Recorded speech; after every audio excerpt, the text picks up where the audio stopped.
Ada motivator bisnis berkata, pebisnis muslim jangan jauh-jauh dari masjid. Betul, itu benar. Tapi yang menyedihkan adalah ketika kalimat seindah itu keluar dari orang yang paling ahli dalam pencitraan.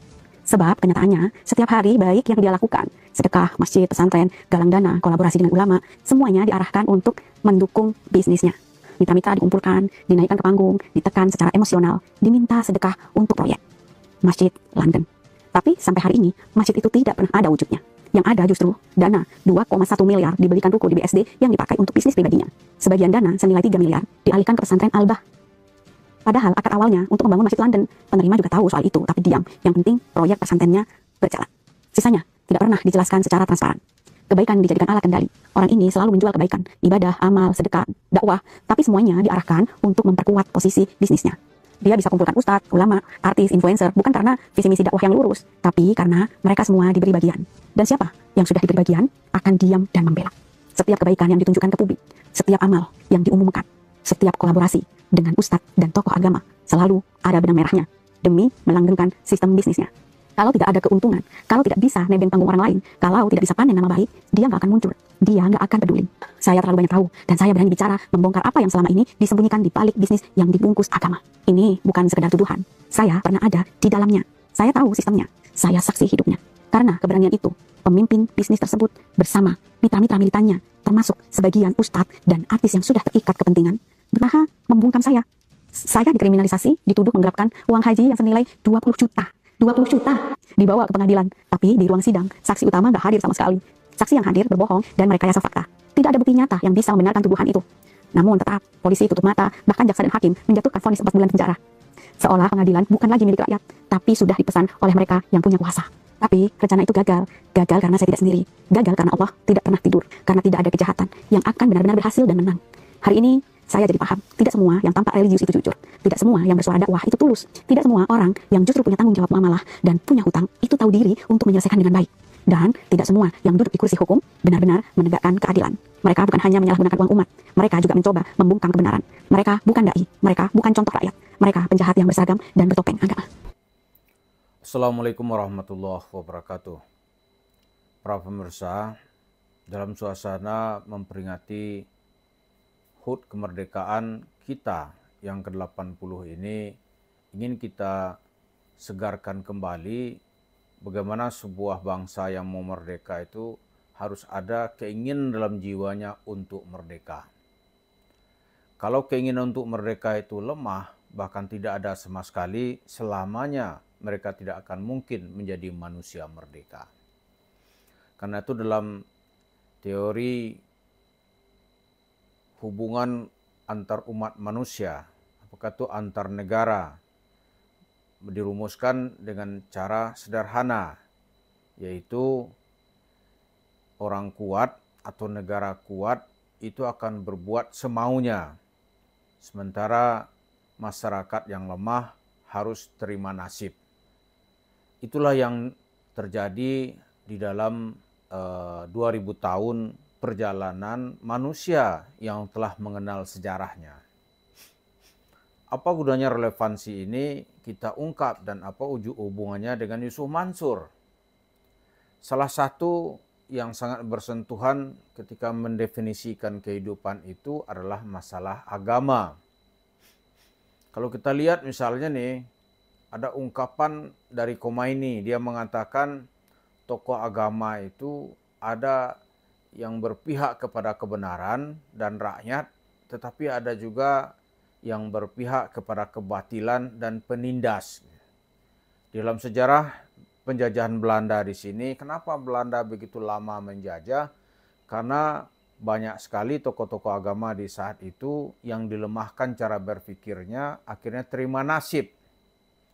Misalnya orang-orang yang terima nasib itu, dia mengatakan bahwa penjajahan itu merupakan kehendak daripada Allah Subhanahu wa taala.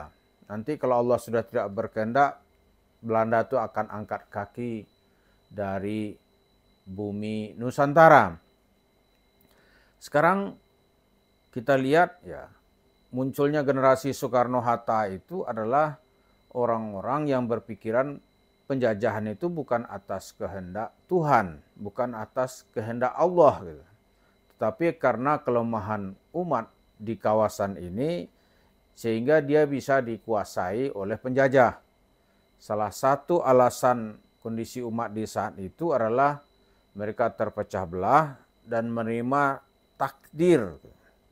Akhirnya generasi Soekarno-Hatta lah yang membebaskan Indonesia ini setelah dijajah oleh Belanda dalam kurun waktu yang panjang, bahkan para sejarawan menyebut 350 tahun. Nah sekarang di era 80 tahun Indonesia merdeka ini ada juga pikiran-pikiran penjajahan gitu. Pikirannya penjajahan itu adalah meninabobokkan masyarakat, mengasih cerita-cerita palsu, hiburan-hiburan yang tidak berdasar sehingga orang akan tetap bodoh dan tertindas selamanya. Misalnya cerita-cerita agama yang disampaikan oleh Yusuf Mansur itu adalah cerita agama versi Londo gitu, versi penjajah, versi yang membuat orang lain menjadi tertindas. Misalnya nih ya, dia gampang aja itu untuk keluar dari kesulitan hidup sedekah. Coba aja dibuktikan orang bersedekah keluar nggak dari kesulitan hidup. Apalagi kalau sedekahnya itu penuh dengan nuansa tipu-tipu. Dalam syariat yang kita tahu orang bersedekah itu adalah dalam rangka membebaskan dirinya dari himpitan materi. Maka dia bersedekah. Sehingga hatinya menjadi tenang dan dengan ketenangan itu nanti rezekinya pelan-pelan tumbuh dan bertambah. Nah Yusuf Mansur melompat itu semua, dia malah memberikan pelajaran itu yang nggak bisa diikuti secara nalar. Misalnya nih, kalau orang membaca Quran, rajin baca Quran, maka dia akan jadi kaya. Itu dari mana itu cerita itu? Karena begitu dipraktek itu nggak ketemu. Lalu Yusuf Mansur naik lagi ke cerita berikutnya, kita sedekah tos-tosan dengan Allah, lalu biarkan Allah bekerja. Dari mana ini? Terus baca surat duha Anda akan kaya. Baca Al-Waqiah Anda akan kaya. Nah problemnya ini, kaya itu kan ukurannya materi. Gitu. Ketika dibawa ke dalam dunia materi, itu berapa lama dan berapa banyak, berapa kali gitu. Ya kan? Karena Yusuf Mansur nggak mungkin bisa menjawab itu. Karena itu begitu duit dapat, sedekah dia dapat, syukur-syukur nanti ada sedekahnya, sedekah jumbo gitu. Gede-gede sedekahnya, maka dia kabur aja udah. Kabur. Lalu duit ini dia bawa dengan bahasa cengengesan, dia bangun itu investasinya di warung steak and shake. Ya kan? Lalu kalau ada orang protes-protes ya akan dia tanggapi dengan sebisanya dia menanggapi. Kalau nggak bisa dia diam dan mulai melancarkan fitnah-fitnah. Itu kelakuan si Ucup Mansur itu. Sehingga dengan demikian, misalnya ya ini cara kita beragama nih. Ada orang pingin kaya sekali ya. Semua orang tentu pingin kaya ya.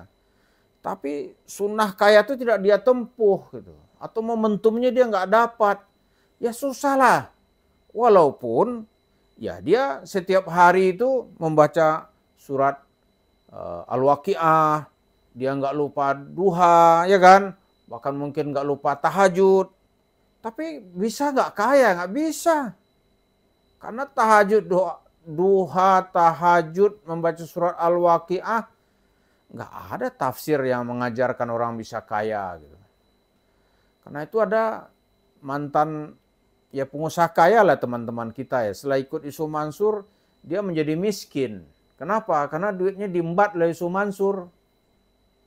Cuma karena dia masih nggak mau konfrontasi lebih lanjut, dia nggak mau diwawancarai. Dia cerita sama saya itu. Kata berani, gitu, ini nasib saya nih gimana sih? Kenapa Pak? Saya tuh bersedekah banyak. Saya pelihara anak yatim banyak. Saya udah bangun masjid tuh, udah 6 masjid saya bangun. Gitu. Tapi kok saya dibeginikan Allah? Dibeginikan gimana Pak?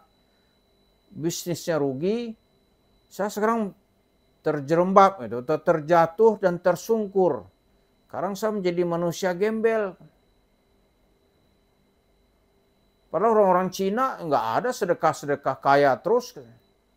Saya menjawab aja, ya Bapak begitu di puncak duitnya banyak tuh hitung-hitungannya tidak lagi hitungan bisnis. Saya bilang, masa kasih orang sebanyak-banyak, ya habislah duit. Itu mubazir namanya tuh, malah membuat orang tuh disebut, jangan kamu mengulurkan tanganmu sehingga kamu menyesal. Gitu. Oh ada begitu ya? Ada. Terus saya bisa bangkit lagi enggak? Ya kalau Bapak dapat momentum lagi, mengikuti momentum ya bisa bangkit. Tapi kalau enggak ya wallahu a'lam. Ya kan? Itu Bapak kaya raya dulu tuh kan karena ada momentum gitu. Momentum suasana bisnis dibuka oleh negara, dibuka oleh pemerintah sehingga harga komoditi mahal, dapat kaya gitu. Nah sekarang bangunlah masjid 10 lagi, bisa kaya nggak? Nggak ada jaminan. Saya ada lihat tuh hadis-hadis, tafsir nggak ada itu. Emang Tuhan tuh bisa disogok apa? Seperti kita menyogok Tuhan gitu. Nggak ada. Nah ini yang dijual cerita-cerita begini oleh Yusuf Mansur. Sehingga orang-orang menjadi susah gitu. Begitu susah dia tinggalkan. Tinggalkan itu sama dia. Dia malah mungkin nggak mau kenal gitu. Kalau terdesak nanti dia fitnah. Dia lahirkan cerita-cerita bohong. Seperti yang dia lakukan kepada jemaah masjid kota wisata Cibubur. Dia sikat duit orang 55 miliar lebih kurang. Setelah itu ya apa?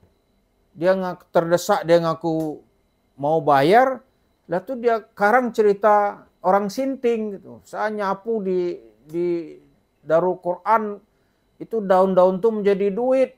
23 miliar daun disulap menjadi duit. Gitu. Nggak percaya terserah. Gitu. Duit itu udah bayar. Kurang ajar nggak ini?